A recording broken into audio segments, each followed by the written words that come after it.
The unseen descent, how the soul breaks to awaken the force within.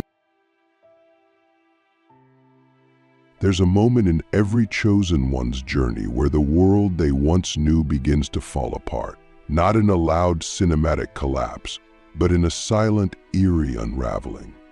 Nothing feels real anymore, and yet everything feels overwhelmingly raw. If you're going through this right now, let me tell you the truth that most spiritual teachings gloss over. Awakening is not beautiful at first. It's brutal. It's disorienting. It's dark. Because to truly awaken, you must first unlearn everything you thought was true about yourself. And that process isn't peaceful. It's violent in a soul-level way. You feel like you're dying, not because you're broken, but because your ego is being dismantled so your soul can finally breathe. This is the first dark shift, the collapse of identity. Everything you thought you were, your roles, your status, your ideas of success, your relationships, begins to dissolve. And you're left naked in your own consciousness, asking questions that have no answers. Who am I really? What am I doing here? Why do I feel everything, and yet nothing at the same time? This breakdown is sacred. It's not a glitch in the matrix, it is the matrix shattering. And yet, in those moments, you feel completely alone. You might be surrounded by people, but no one seems to see what you're seeing. No one feels what you're feeling. You start to wonder if you're going crazy. But what if I told you that this very isolation is a spiritual tactic? What if your separation from the world isn't a punishment, but a cocoon? Because the second dark shift is exile. This is when the universe begins to pull you out of your old environments, not because you failed, but because you've outgrown everything that's no longer aligned with your true frequency. Friendships fade. Family systems become strained. You can't unsee what you've seen, and so you can no longer play the old games. But this withdrawal isn't just external, it's internal. You begin to lose access to the parts of yourself that once functioned on autopilot. You can't fake small talk anymore. You can't perform for approval. You can't pretend to care about things that used to define you. And that loss of self is terrifying, but it's also the beginning of truth. Have you ever sat in silence, only to be ambushed by every fear, regret, and wound you've ever buried? That's the third dark shift, the surfacing of the shadow. This is when your unconscious begins to rise like a tide, and all the parts of you that were hidden, suppressed, or denied come crashing into your awareness. Childhood wounds you thought you moved on from. Emotions you were taught to suppress. Patterns you've repeated for lifetimes. They don't just knock, they invade. And it feels like emotional chaos. But this is where the real alchemy begins. Because chosen ones are not meant to bypass the dark. They're meant to transmute it. That means you don't run from your pain. You face it. You feel it. You let it speak. And in that raw confrontation, you reclaim the power that was trapped inside it.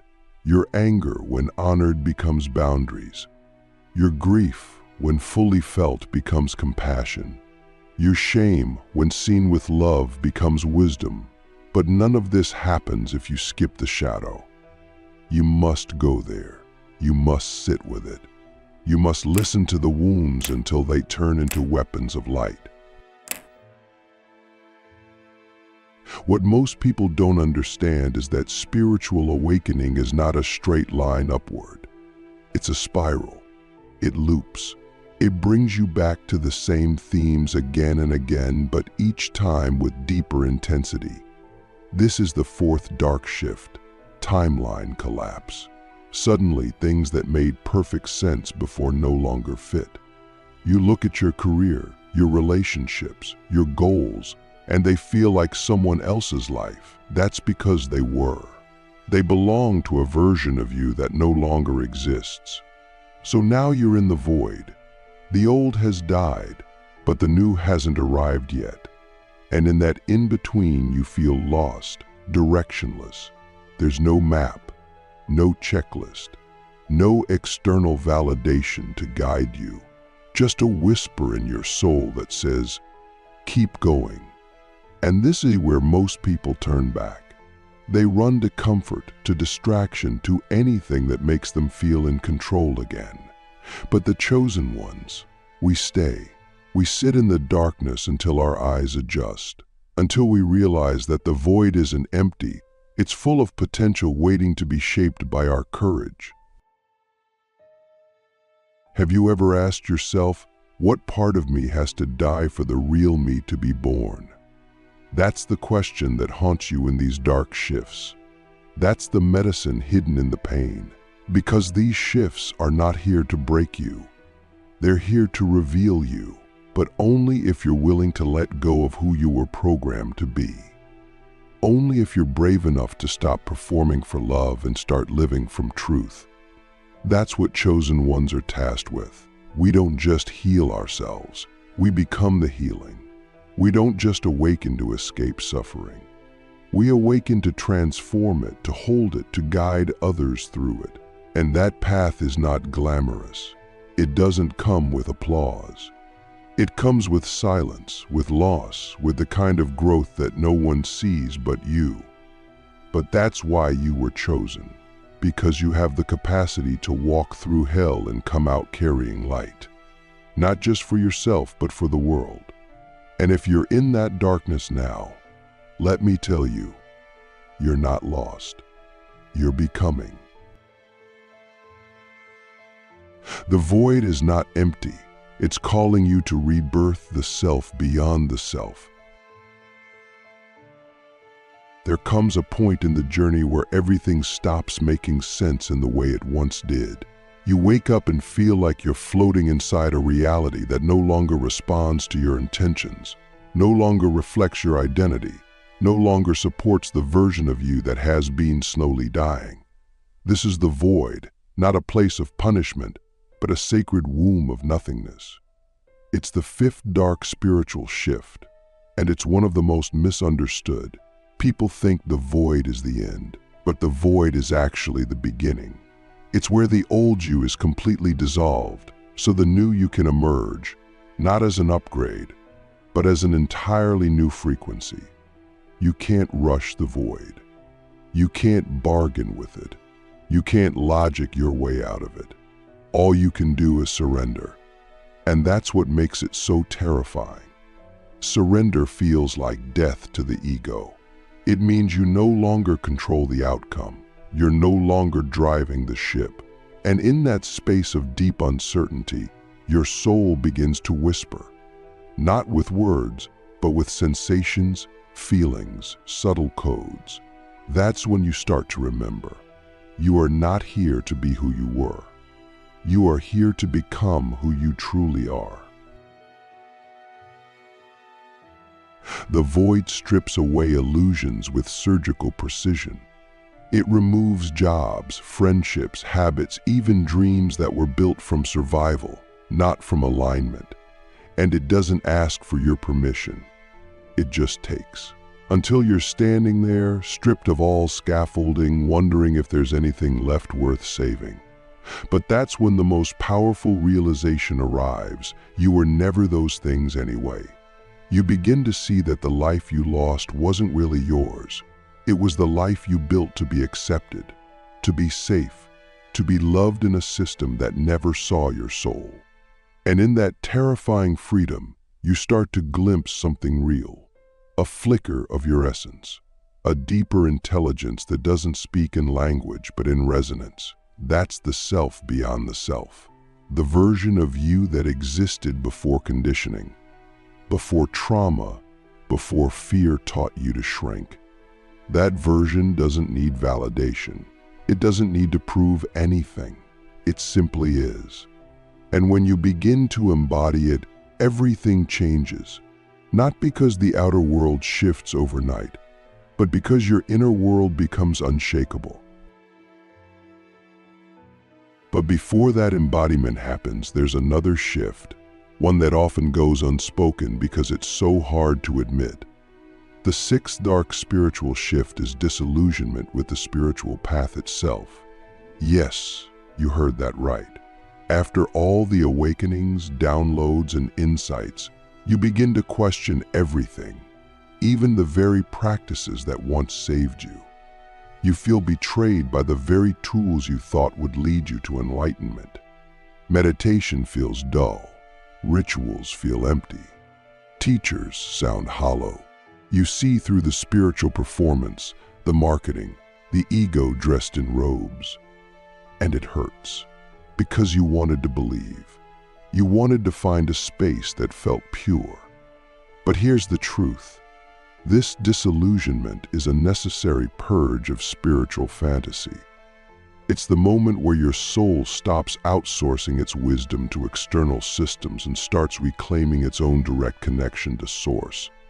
You no longer need a middleman. You no longer chase experiences. You start to embody truth, not just talk about it. This is the death of the seeker. And in its place, the presence of the knower is born. Ask yourself this. What if everything you once believed about growth, healing, and enlightenment was just the scaffolding to guide you inward? What if the true spiritual path is not about becoming more, but becoming less of what you're not? Less performing, less seeking, less trying to be spiritual, and more simply being real. This is the path of the chosen one.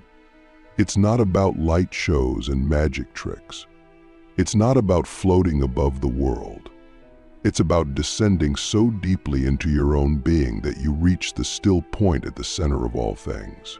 And from that place, you don't teach with your words, you teach with your presence.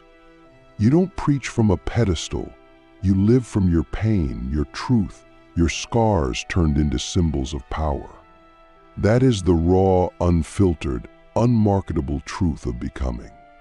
And if you've made it this far into the darkness, you're already further than most. You're not broken. You're being forged. Because only those who've died this many times can carry the real light, not the kind that blinds, but the kind that guides.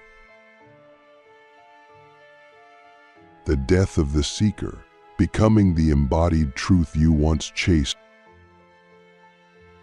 There's a moment on the path where everything you've been searching for begins to lose its glow.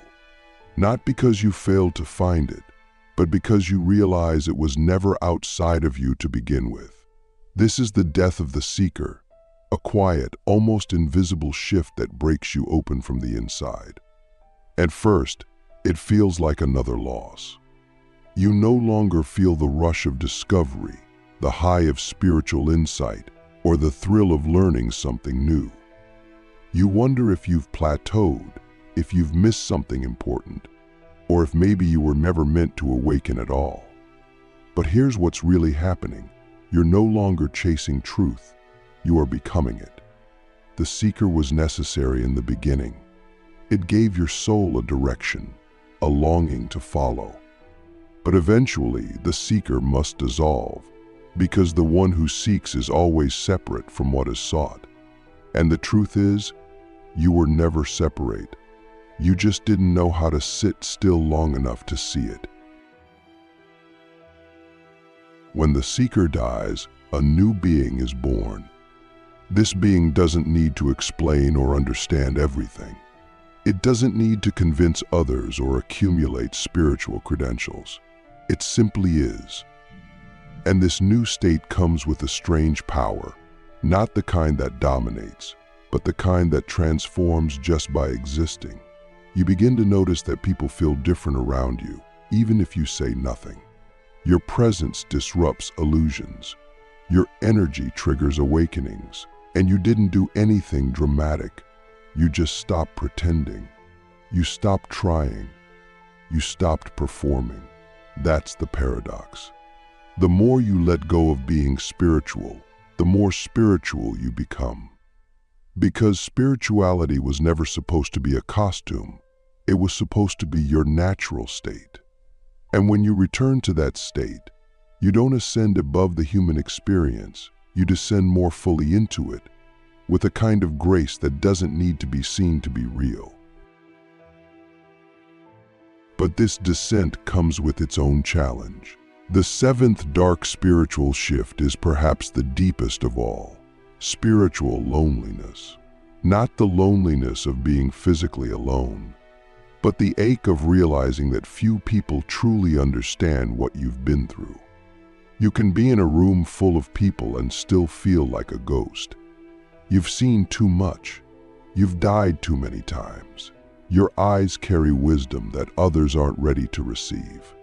And so you stay quiet, not out of fear, but out of reverence. Because you know everyone is on their own timeline. You know not all seeds are ready to sprout. But that doesn't make the loneliness easier. It just makes it sacred. You begin to realize that spiritual loneliness is not a punishment, it's a mark. It means you've touched something eternal. It means you've remembered who you are beyond the veil. And yes, it means you'll walk alone at times, but not forever. Because when you hold your frequency long enough, others will rise to meet you. Not many, but the few who do will be mirrors of your soul. This is when everything changes, not because your life becomes easier, but because you become unshakable. You stop needing things to go your way. You stop needing people to validate your path. You stop needing the universe to prove anything to you. You simply live from truth, and that truth radiates through your choices, your silence, your eyes. You no longer seek happiness, you embody peace. You no longer wait for permission, you move with purpose. And this is not arrogance, it's not superiority, it's clarity. It's the kind of clarity that only comes from walking through fire and learning not to flinch. You've faced your demons, not once, but repeatedly. You've sat in the void and didn't run. You've watched your own identity collapse and still chose to love what was left. That is the mark of the rare. That is the path of the chosen. And it's not something you can fake. It's felt, it's earned, it's lived. Now I want to ask you something that might shake you. What if your entire life, every loss, every heartbreak, every dark night was not a detour, but a design? What if your wounds were your wombs? What if the pain you've endured was not the enemy, but the invitation? You see, most people wait for the light to find them, but chosen ones become the light through the darkness. We don't wait to be saved. We remember that the soul didn't come here to be safe. It came here to evolve, and evolution is messy. It's wild. It's full of ego deaths and sacred rage and cosmic confusion. But it's also stunning. It's liberating. It's the return to the self you were before the world told you who to be. That's what all these dark shifts are doing.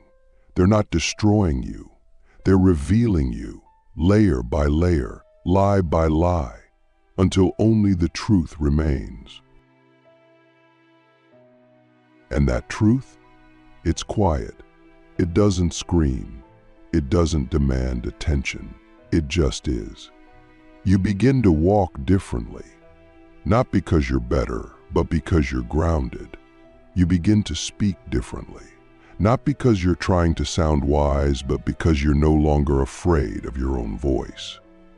You begin to love differently, not from need or fear, but from overflow.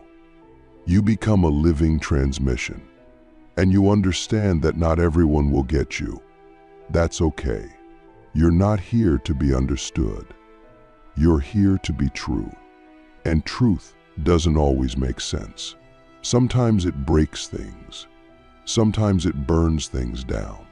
But it always leads to freedom. And that chosen one is what you came here for, not comfort, not conformity, but cosmic freedom in human form.